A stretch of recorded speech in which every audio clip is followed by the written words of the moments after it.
Wow guys, you have to try those headphones. I mean, this sounds unreal.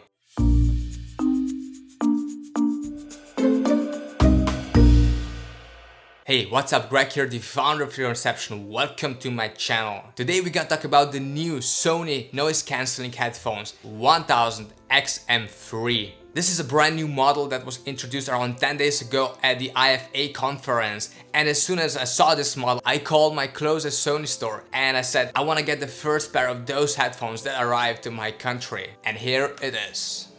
So what are we going to cover in this video? We're gonna talk about the technical features.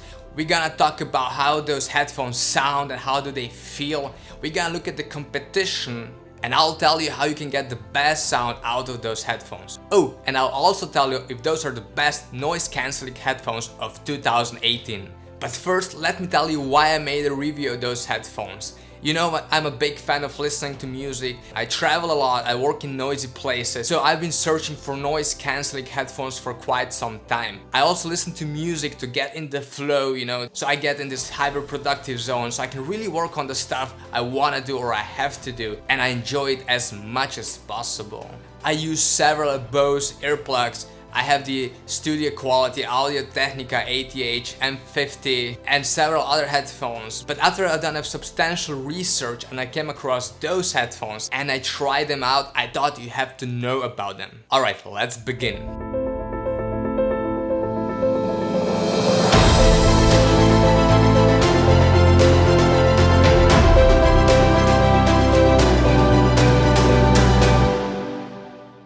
Now, I've been searching for a pair of noise cancelling headphones for quite some time, and so I came across three models and brands: Sony XM2, so the previous model, Bose QS35 second edition, and the Sennheiser 550.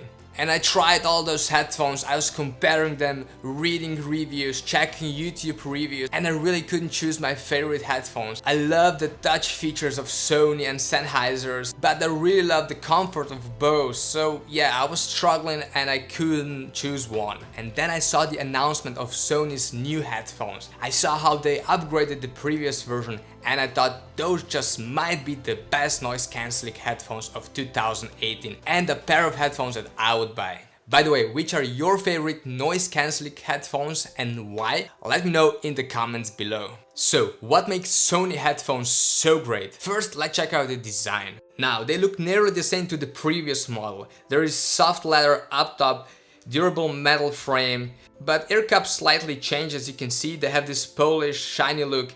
It looks the same as the frame, very stylish, I like it a lot. Now also have a look at this bronze color here. I mean, this looks very premium and very unique. Honestly, I love the design of Sony headphones.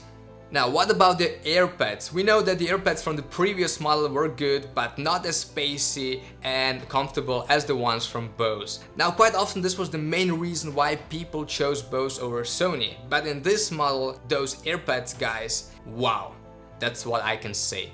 The foam is extremely soft, and this leather here, I mean, you have to feel it by yourself. They're very spacious, comfortable, and honestly, I really had no issues with overheating my ears when I was using the headphones for around 2 hours straight. How does noise cancelling work? Now, according to experts, the previous model of those headphones was as good as the one from Bose, which was the industry standard for years. But with using a special amplifier integrated in their QN1 processor, they are far superior to anything I've heard so far. I'm totally honest with you guys, their noise cancelling works like a charm. And what I really love about it, you don't have this strange airplane compression that you feel with some other models. You can manually adjust the noise cancelling feature, and there are like 20 levels. I mean guys, this is crazy. But what's even better, by turning on the adaptive sound control feature, those headphones will automatically detect your actions and adjust the sound. That's awesome. Another great feature is the touch control. As you probably know, Sony built in touch control in the right earpad. If you swipe up and down, the volume will increase or decrease. If you swipe left or right, you will change the music track. If you press in the middle, you'll pause the song or pick up the phone. So I mean, there are a lot of features there, and I was a bit afraid at the beginning that this touch control won't work as it should or as I expected, because my standards are usually very high. But I was positively surprised. There are no issues with it, the touch control works smoothly, and I really like the experience. And by the way, once you get used to those gestures, you simply don't want to go back to pressing buttons. What about the battery? Now the battery lasts up to 30 hours. I haven't been able to confirm this, but as we know from the previous model, and as far as I've done my tests, the battery is great. What I really love about it is also that you can get up to 5 hours of playback after just 10 minutes of charging the headphones. So if the battery is low and you're running late, I mean, you charge the headphones for 5 to 10 minutes and you're good for several hours. Also, those headphones support LDAC. Now this is audio coding technology developed by Sony, which allows the high resolution audio.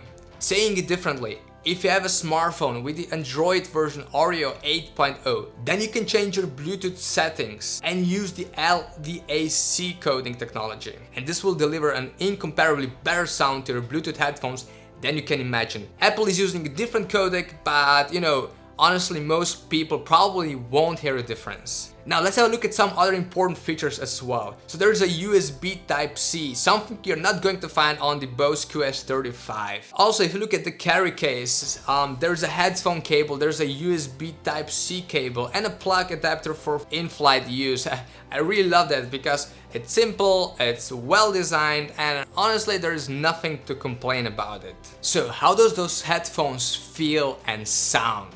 From the moment I first tried them, they really impressed me. The sound is, at least in my opinion, the best sound you're gonna find on any noise cancelling Bluetooth headphones ever developed. The sound is clear, the bass is punchy, and the overall experience is simply outstanding. Just make sure you're listening to high quality music. So I'm a big fan of Tidal, which is a streaming service, because there you can get really high quality music, but you can use any kind of service, apps, or whatever else you use to get your high quality songs. So those headphones are very light, around 255 grams, and you're gonna feel that. Actually, you're not gonna feel that because they're so lightweight. They're very comfortable, easy to wear, and you can really enjoy your experience if you're walking or sitting or lying down. I mean, it doesn't really matter. I'm sure you're gonna love it as well. Now, how does the app work? Well, the app is good, nothing spectacular, but it has two really good features. One of them is the adaptive sound control, which means that the headphones automatically detect if you're walking, standing, traveling, and doing whatever else, and so they automatically adjust the ambient sound. And the second feature is the ambient sound control, which allows you to change the noise cancelling manually, and this one works flawlessly. You're gonna find some other great features as well, such as noise cancelling optimizer, there's a sound position control, you can adjust some sound settings, there's an equalizer as well, which I personally don't recommend, especially if you use the LDAC codec, because the sound that gets out of those headphones is great, and I think you don't need to change anything. Also, as far as I saw, whenever I use the LDAC codec, I cannot really use the equalizer, but as I said, it's not even necessary to use it. And there's some other less important features as well. Now, what about the competition? I already mentioned the two headphones, the one from Bose QC 35 2nd edition and the one from Sennheiser 550. Now, I have tried both of those headphones before, and I also tried the previous versions of Sony, and based on my experience and experience of other people who already tested those new Sony's headphones, those are by far superior headphones. They are as comfortable as the one from Bose, if not even more comfortable. The sound is better, they have more features, and in my opinion, they even look much better. I mean, just look at this design. I think those headphones beat competitors by a mile. And just that you know, I'm not sponsored by Sony in any way, I just bought those headphones recently and I was so impressed that I decided to make this review, so just that you know, keep that in mind. So what are my final thoughts on those headphones? They cost $349, the same as the one from Bose and Sennheiser, and they're really worth the price. If you wanna order them, there's a link below, so just check it out. The biggest advantage I see is that Sony seems to be listening to customers' feedback, and they're constantly improving their products, including their headphones, and they can do this in a very short time. I mean, those headphones were introduced to the market just 10 months after the previous version was introduced, and they really improved all the issues that were on the previous headphones, even though that the previous version were already really great headphones. Sony has a great technology, they know something about the design, and they seem to make a product that people love. That's why I recommend those headphones. Check out the link below and I'm sure you're gonna fall in love with those WH-1000X M3 series. That's it for today, guys. If you liked the video, please let me know in the comment section. You can also like the video. I'll be super happy to get your feedback. And if you have any questions, just let me know. See you soon, guys.